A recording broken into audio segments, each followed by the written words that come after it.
Hi, my name is Kim Mutcherson, co-dean of Rutgers Law School in Camden, and this is The Power of Attorney. And I am super excited to be here with one of our amazing alums, Tara Pellicori, and we're going to have a conversation about her career, about her time at Rutgers Law School, and anything else we feel like talking about. Oh, well, I'm very excited to be here. Thanks for having me. Of course. So I want to sort of start at the beginning, if I could, which is, when did you decide you wanted to be a lawyer? Yeah, I'm sure the answer to that question is different for everyone, but for me, it was when I was really little, long before I ever knew what it meant. I was one of those kindergartners who filled it out on my form. I think that in my early years, I thought it meant anyone who fought for underdogs. I had a very strong sense of that, of fighting for the people who couldn't fight for themselves. That really interested me. It motivated me. And I loved that, giving a voice to people who didn't have a voice to speak. I just thought it was very noble, and it was consistent with the core values of how I was raised. And ironically, I never wavered from the desire to become a lawyer. Okay. And while I ended up in the field of transactional law, like we'll talk about, I mean, the commitment to pro bono work and to helping those has still been a huge part of my practice and my motivation. And yeah, I'm glad I did it. Excellent. So there are obviously a ton of law schools to choose from in the U.S., and you ended up at Rutgers Law. And at the time, we were still separate law schools. So you graduated from Rutgers Law Camden at the time. How did you end up at Rutgers? I am born and raised in Camden County. I married my high school boyfriend. We live a few miles from each of our parents and our grandparents and our siblings. That's so great. I am a local through and through. Got it. That said, I actually did my first year of law school down in Miami. And Interesting. I did. And my grandmother got sick, and my 2L year I transferred. I came home, and Rutgers has always been a staple and an institution. And once I knew I was going to move back home, I didn't even apply anywhere else in the area. I applied to Rutgers. That's where I wanted to go and continue my education. Great.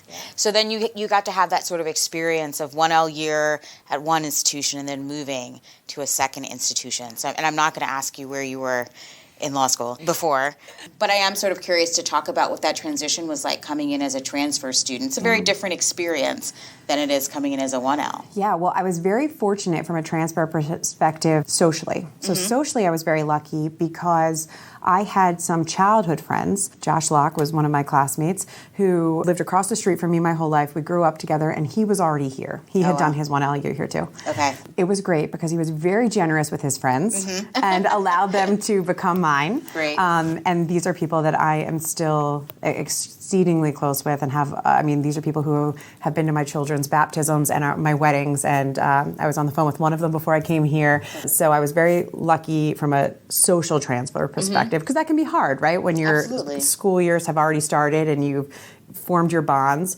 So that way I was very lucky. Academically, it was a little trickier because while I transferred from my previous university with full credits, my GPA didn't transfer. So I actually had full credits, but a 0.0 GPA the first semester of my 2L year. Right. That makes OCI really difficult. Oh, right. Right? That makes. So for folks who are listening to this who are not law school folks, tell them what OCI is. Yeah, so it's basically the process pursuant to which the school tries to assist students with finding employment. And a lot of these firms that are looking to recruit through this process have minimum GPA requirements. Sure, of course. So now I have this career I've spent my whole life building because, as I said, since I knew I wanted to be a lawyer forever, I think I was in middle school when I started doing things like interning for, at the time, Congressman Andrews, Senator Adler, Mary Previty, Lou Greenwald. I was doing those internships since I was in middle school. So I had done all tried to do the right things and build the right resume. And now I'm applying for jobs and everyone's like, you don't meet the minimum GPA. And I'm saying to them, I'm like, I don't actually have a 0. Right. And I couldn't find a job. So they said to me, get your first semester's grades and apply second semester. So I did that, and I did well. And they said, second semester, when I came back with my grades, thank you so much, but we're done the process. Oh, wow. So I was actually really fortunate because one of my adjunct professors at the time, Matt Adler, who was teaching an international business class, had no idea I was going through any of this. And he called me up after class, some way into the semester, and said, you have an instinct for this. Where are you working this summer?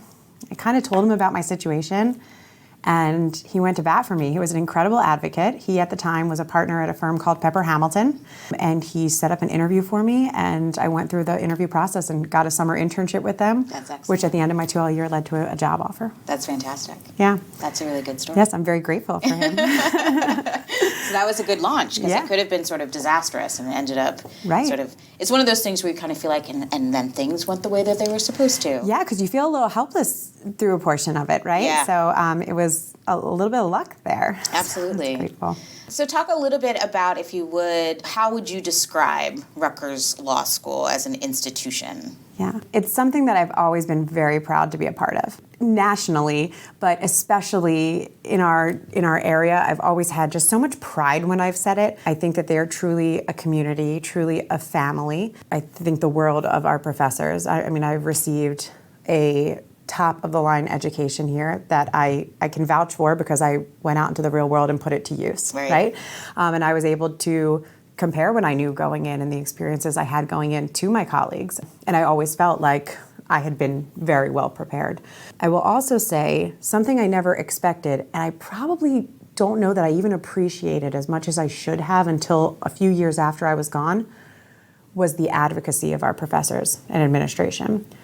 I had professors that I knew I had good relationships with when I was here, who I adored, who I kept in touch with, on Christmas or, a holiday or over the summer, who reached out years after I graduated at times just to check in on me. To email me, Professor Jill Friedman is one of those professors for me who I adored when I was here, but time and time again, she would come out of nowhere and say, I want you to consider this position in some way. I want to, there's an award I think that you could win. And I am so grateful for her, because I don't know that, especially when you're a young graduate, I don't know that you see yourself that way or capable of those things. Yep. Yeah. And I mean, it's interesting. You and I have talked about this before. When you originally asked me to teach, because I also teach as an adjunct professor now at Rutgers, I started in 2016 with corporate lawyering, and over the past year, It's hugely popular. Oh, thank you.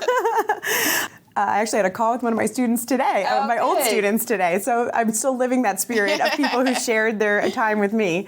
But now I run the Entrepreneurship Clinic, and when you originally came to me and we talked about the possibility of me teaching, we were outside in the quad, sitting at a table, and I remember saying to you, I'm not ready yet. Yeah. I can't do this yet. I don't have enough experience yet. You, at the time, had shared some pretty powerful words and had motivated me and gave me a confidence in myself that I really didn't have to teach at the time. So I'm very grateful for you for that talk as well. Good. I'm glad to hear that. Yeah. And that's actually another example of folks sort of reaching out to you, because the reason why I came to you is because Jill came to me and said, here's this fantastic person who's one of our alums, and we would love to have her in the building. So that, I want to segue a little bit. I want to go back to eventually talking about Entrepreneurship Clinic, which is really exciting for us. But I also want to talk a little bit about what you said, just sort of not having the confidence and not sort of feeling like, I can do this. And I think that that's, a lot of people have that sort of sense of, I'm not quite good enough yet, or might get there, maybe I won't get there, but I'm certainly not quite good enough yet. And I think it's particularly a problem often for women. Agree. And that women really discount their experience, they discount their knowledge, they discount their power all the time. And it's obviously a huge issue in our profession, and we see that. And part of how we see that is, it's been a while that we've had about 50% of law students are women.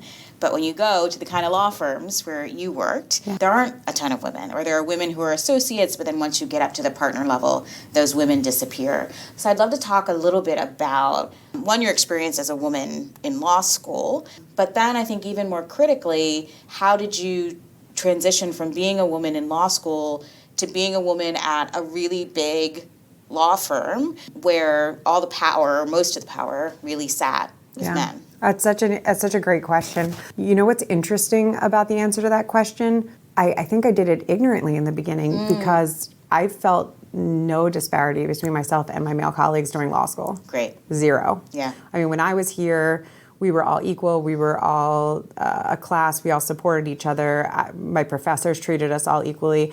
And I don't mean to sound naive, but I think being transparent is the best way to have these conversations. So, at the risk of sounding vulnerable when I say this, I kind of thought, like, my grandmom did this already. Things are better. It's great. There's so much more equality now. Right. We've fought these battles previously, and look how much progress we made.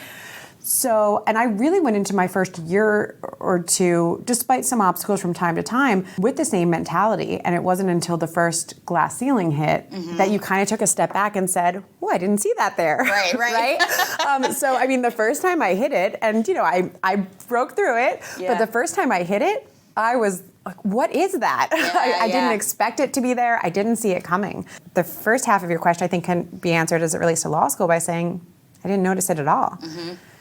Big law, which is where I was at one of the largest law firms in the world. Big law is different. I think that everyone's experience within big law is different because no matter how big your firm is, at the end of the day, your culture are the few people that you're immediately surrounded by every day. I've yet to meet a firm or a company that doesn't have the right message at the top. Right. Absolutely. Right? Yep. It's just about how it trickles down to you, to your direct supervisor, to your direct colleagues. Right. Everybody has the same story about this is important to us and we're working towards it and all of that. Absolutely. Exactly. Again, those first couple of years, while there were gender-based challenges or differences between my colleagues and I certainly didn't feel like I couldn't accomplish what the men could accomplish in those first few years, ever really. Yep. Doesn't mean I didn't notice I had to work harder or differently sometimes, right. but I never thought it couldn't be mine. Now that said, have I been in meetings with all men, especially when I was dealing with certain other cultures or countries? They would ask you to be the one to go get coffee or do things that you can, I've heard that story so many times. I mean, so I definitely have been that person. Yeah. Or why don't you take notes? Yeah, exactly, right? And people who I think I had great relationships with. I mean, some of them would say like, hey, we would invite you out for a beer, but, we're just going to go with the guys. Like, but we'll catch up with you in the morning. And, these are people who liked me, I think. I had good relationships, but they assumed I wouldn't be interested. Right? Now, if they had asked, they would have realized I'm just a vodka drinker. Right. I mean, I don't like beer, but I would have gone, I saw some statistics in, I think the ABA had published them. They were women in the profession statistics from, I think they were 2018 numbers. But what I thought was really interesting about them was the percentage of females who summer associated in big law firms was almost 50%. But to your point, you had said this earlier about the trickle effect, our equity partners only represent at the time something like 19%. Right. And what I thought was even more interesting than that was that when you go back into the ABA's data about some of this published information, if you go back to 2000, right, almost 20 years ago, that percentage of equity partners is statistically calculated at somewhere around 15%. Right. There hasn't really been a tremendous amount of growth. Right. And you raised a good point or question, which is why, right? Why do we see us starting out here and not ending up there? And I don't know the answer. Yep. I will tell you, at least as it relates to corporate, I have a lot of different friends at different firms. I've often heard the women leave for a better work-life balance, right? Right. I can tell you that I am extremely close with my family. I sit on boards. I teach as an adjunct. I have 2 young boys, and I am pregnant with our third. Another boy? A girl. Oh. My first girl. I've done all the things, and that was something I never understood. I think I've had a great work-life balance. I work hard. I've made sacrifices, but I've done the things in my life I want to do. That said, I also think I lack perspective about what work-life balance is because I went from high school to college to law school, and law school to big law. As you and I have chatted about, I recently made a change to go in-house. And it was a difficult change because I was never unhappy where I was. But even after just a few weeks in my new position, there is a indisputably different energy and culture in at least corporate America where I am than in the law firm environment. Right. Yeah, I want to talk about that a little bit, actually. I mean, so one of the things that's really interesting that you said, and that is often sort of part of the claim about why women kind of disappear from partnerships and all that good stuff, is that they just want a better work-life balance, to which the response could be, well, maybe we need to figure out how to create that in our institutions as opposed to just watching all the women go away, right? And so I wonder a little bit if you could talk a little bit, in big law and before you came to in-house, and we should probably also describe to people what in-house means, which just means that you are actually working for a company as our sort of internal legal department. what was available to you as what would have been a relatively young mom working this really difficult job in terms of support for what you were trying to do? I am very blessed that way because support to me starts not with what benefits you have through your company, but through your personal life. So on the personal side, I can't even explain how blessed I am to have my mom. So my mom and my grandparents, my children's great-grandparents, help with them. Okay. So that has afforded me an ability to work hard in a way that I know some women don't have. Yeah, that's huge. It's huge because I've never, ever, ever worried about my children. Right? I joke that they just cut out the middleman because no matter what they asked, I would have just called my mom and then done whatever she told me to do. So I joke that you just cut out the middleman. So I've been very fortunate that when difficult schedules with work arise, I've had support through them. I also have the world's best husband whose schedule is more flexible than mine. This is a very important part of, I think, the sustainability in all this. Not only are they supportive, they've never made me feel bad. And I say feel bad because, especially early in your career, before you understand the concept of professional assertiveness and drawing boundaries, I missed things. Yeah. Right? I canceled anniversary dinners to stay late, and I've done those things. And I hesitate to say it because it's not my proudest thing, right? But I was never made to feel like I did something wrong. They were never angry. It was, I'd get home at 1 a.m. and they'd say, "You must be exhausted. We have dinner for you, and we're gonna rub your feet." Right? I mean, they made me. They understood that the sacrifices were for them. So that is a huge part of it. Absolutely. I think that for women who don't have that, you have to create it, whether it's through daycares that you trust, friends, extended family that you have. But I don't know that the big law job is sustainable for anyone who doesn't have adequate support. Yeah, absolutely. I will also say this is where I really saw the difference between my male and female colleagues. I have a distinct memory, actually. I have one of my good friends who I love, so I say this with complete objectiveness, but he came in one morning, and it was like a bright, sunny day, and he said, "Oh my gosh, good morning. How are you doing? How's your morning?" I said, "Good. How are you?" And he said, "It was great." He said, "I woke up, and I went to the gym, and I, and I came home, and we had Mickey Mouse-shaped pancakes that were on the table, and then and he's walking to the office, and as I'm listening to him, I'm pulling the oatmeal out of my hair, I'm my morning was very different than that, Right, yeah. So I do think that there are some typical gender roles that people fall into that, can impact perspective. Yeah. That is an area where I also felt an obstacle, I would say, interestingly. Because my family was my support network, I think the partners and people I worked with at the time, especially when I was a younger associate, would tell you that, I never said I have to leave early to get my kids at 5 o'clock. Or if my kids were sick, the expectation was my mom would take them to the doctor. And what was interesting is now that said, they're my kids, right? And I'm going to be there when they need me. But what's fascinating about this is I can remember probably 15 occasions over 11 years where I would say to someone, "I'm leaving today to do X," right? Or my son has a doctor's appointment. And the perception was, "Oh, of course, you do that all the time. You always have to get out of here for them." And Wow. and I'm like, really? So there is a way that people see women, some people see women, that I don't think you'll ever change the perception. Yeah. Because sometimes it's not real and you can't change it, right? Yeah. But that was always interesting when people would say things like that. I remember you telling me a story once about, I think it was a partner at one of the places where you were working. It was a male partner, and he was introducing you and a male associate to a client. And do you remember this story? I remember the story and the experience. Okay, can you tell the story? Sure. So the story is based on this concept of micro versus macro inequities. And I can honestly tell you, I didn't face any macro inequities in Big Law, right? I was never sexually propositioned for a raise. I mean, those things didn't happen. But the concept of micro inequities was a lot more confusing. And I don't think I even understood what it was until it started happening. And basically what I would experience at times, and again, overall my experience was wonderful. Sure. Sometimes I think what women can experience is people around you creating a perception of you that isn't true, right? Or not putting your best foot forward. So the story that Dean Mutcherson's talking about, I had gone into a meeting with several of my colleagues and the partner who was responsible for originating the matter to meet a new client. And when the partner introduced, and I should mention, I was the only female on the team.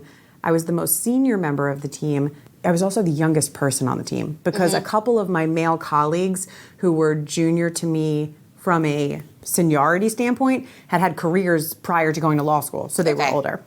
So it was an interesting kind of combination. And when he introduced my male colleagues, he introduced them based on their credentials.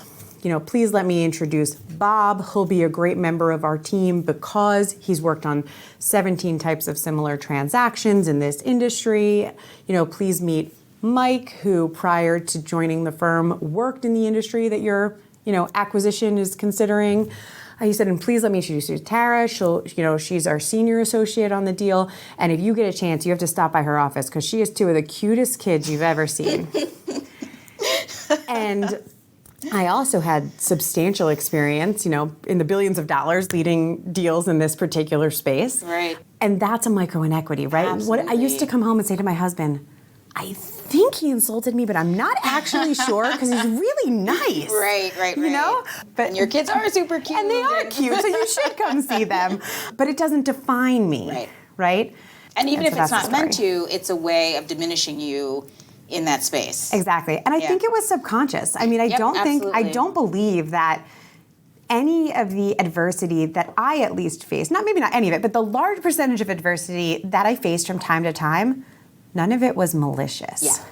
I really believe that. Right. Which is almost scarier. Right. Because I think it's very hard to change the perspective of people who don't understand what they're doing. That's exactly right. And you were talking about how the new job that you have, the in-house job that you have, that the general counsel there is a woman. And I think a lot about the ways in which women in leadership change the culture of an institution. I would like to think that women in leadership often change the culture of an institution in sort of a variety of different ways. So can you talk a little bit about why was it a draw for you to be at a place where the person who you're working for is another woman? Yeah. And what do you think that sort of brings to the workplace? The impressive nature of this particular general counsel and, the rest of the team, including her director, assistant general counsel, they were a huge reason that I took the risk.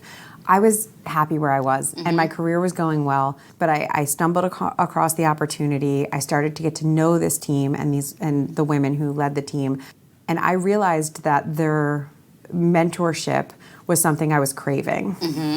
When I looked at the opportunity and I looked at the in-house experience, I also realized, and I tell my students this, being well-rounded is very important. At the end of the day, being a lawyer is all about being a consigliere, right? A counselor. And the more experience you have and the more perspective you have and the more relational you can be based on your experiences, the easier it is to connect with your clients, whether they're clients of your own company, right? The people you're serving in a business-to-business sense, or clients outside the firm from a law firm perspective. These particular women have been with the same team for decades. Wow. They've managed to keep, under their leadership, their team has worked together for 30, 40 years. Wow. Yeah. And I mean, if that type of retention doesn't say anything about you as a leader, I mean, they've had virtually no turnover in decades from their legal group.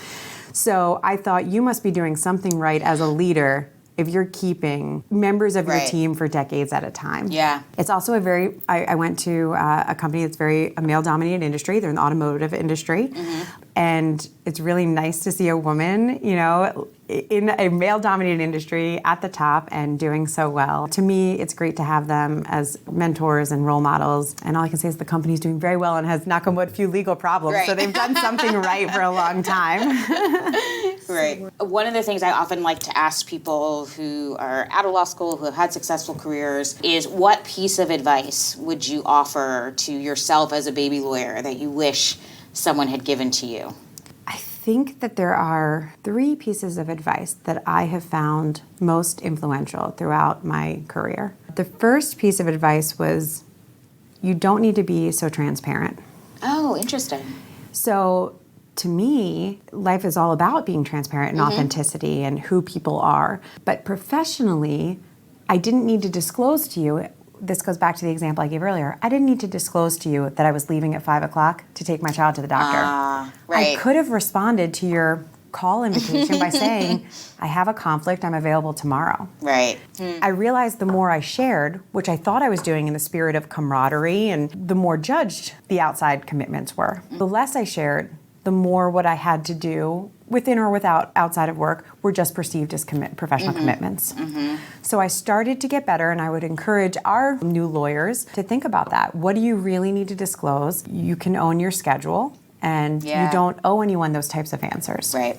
I think the second piece of advice I would give, we talked about work-life balance. I did not do great at it until I was about a 7th year. By the time I was about a 7th year, I started to do much better. And it was actually something my dad said to me. He said to me, you know, I love what a hard worker you are. He said, but can I give you some advice? Sometimes I think you confuse responsibility with availability. And I said, okay, what do you mean? Yeah. And he said, you should always be responsible. And sometimes when you are responsible for something, you have to make sacrifices. That's not the same thing as always being available to anyone who needs you. And that was advice that really resonated with me. Yeah. And I started to ask myself that simple question. So when I would get a call at 11 o'clock on a Friday night and someone asked me to help with something, before I said yes or no, I would ask the question, if I say no, am I being irresponsible or am I just being unavailable? And if the answer was I was being irresponsible, I did it. But as I got more senior, if the answer was I was just being unavailable, I tried to find more boundaries. Right? Yeah. So that was a great piece of advice, and it was a small question I asked myself often that really helped guide me. And the third piece of advice I would give, which is going to sound a little flippant, and I don't mean it that way, is I don't think I knew I was a grown-up when I started working. I really don't think I realized I was an adult. Yeah. Here you are. Well, you had someone who'd gone straight through as well. Right. High I didn't school, have any other college, careers. law school, yeah. Exactly. So especially when you have a trajectory like that where you're in school. Right. And then an employee, here I was, a 25, 26-year-old woman. I had my own house. I had my own car. I was engaged to be married, but I don't think I had a perception that I was an adult. Right. And a professional. A professional. That's a better word than adult. Yeah, Yeah. exactly. I don't think I had a sense that I was yet a professional. Had I respected myself as a professional sooner, I think I would have even done more great things if I had recognized that and demanded more respect for myself than I ever commanded. So I would encourage our young attorneys as they start this journey to recognize that you have complete control over your destiny, that none of these choices are permanent. That's why they're choices. You can always make a different one. Learn as much as you can from every opportunity, from a big law platform, whether it's right or wrong for you. I think at the end of the day, it's an amazing platform, right? We went back kind of coming full circle to the start of the conversation. I wanted to fight for underdogs. Well, I end up being a corporate lawyer. Right. I also ended up in an extremely powerful law firm where I was able to do prestigious pro bono work with unlimited resources. Yeah. Right? I worked on sophisticated transactions. The job gave me economic stability.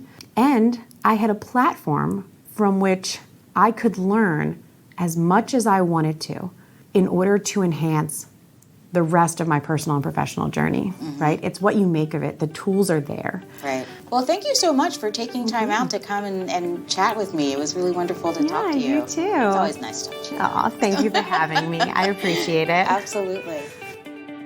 The Power of Attorney is produced by Rutgers Law School. With 2 locations, minutes from Philadelphia and New York City, Rutgers Law offers the prestige and reputation of a large, nationally known university with a personal, small campus experience. Learn more by visiting law.rutgers.edu.